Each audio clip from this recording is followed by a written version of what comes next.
Hello, welcome to God's politics. മഞ്ഞക്കാടുകാർക്ക് സന്തോഷ വാർത്തയാണ് ഞാനിന്ന് ഡിസ്കസ് ചെയ്യാൻ പോകുന്നത്.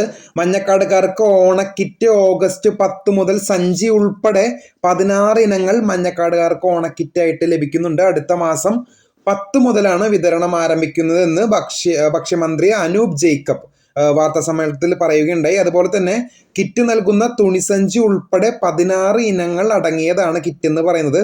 ഓണച്ചന്തകളുടെ സംസ്ഥാനതല ഉദ്ഘാടനം ഓഗസ്റ്റ് 8 നടക്കും.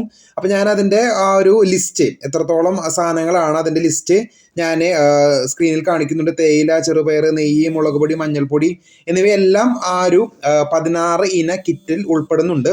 അപ്പോൾ ഇത് ഇപ്പോൾ നമുക്ക് മഞ്ഞക്കാടുകാർക്ക് മാത്രമാണ് ഇതിൻ്റെ ഒരു ലഭ്യത ഉറപ്പുവരുത്തിയിട്ടുള്ളൂ. ഓഗസ്റ്റ് 10 മുതൽ സഞ്ചി ഉൾപ്പെടെ 16 ഇനങ്ങളാണ് നമ്മൾ മഞ്ഞക്കാടുകാർക്ക് വേണ്ടിയിട്ട് തയ്യാറാക്കിയിരിക്കുന്നത് എന്ന് അനൂപ് ജേക്കബ്, നമ്മുടെ ഭക്ഷ്യമന്ത്രി അനൂപ് ജേക്കബ് പറഞ്ഞു, വാർത്താ സമ്മേളനത്തിലൂടെ പറയുകയുണ്ടായി. അപ്പോൾ നിങ്ങളിത് മാക്സിമം യൂട്ടിലൈസ് ചെയ്യുക, മാക്സിമം ഇൻഫോർമേഷൻ എല്ലാവർക്കും ഷെയർ ചെയ്യുക. കൂടുതൽ അപ്ഡേറ്റ്സിനെ കാത്തിരിക്കാം. ചാനൽ ഇഷ്ടപ്പെട്ടെങ്കിൽ ഷെയർ ചെയ്ത് സബ്സ്ക്രൈബ് ചെയ്യുക. താങ്ക്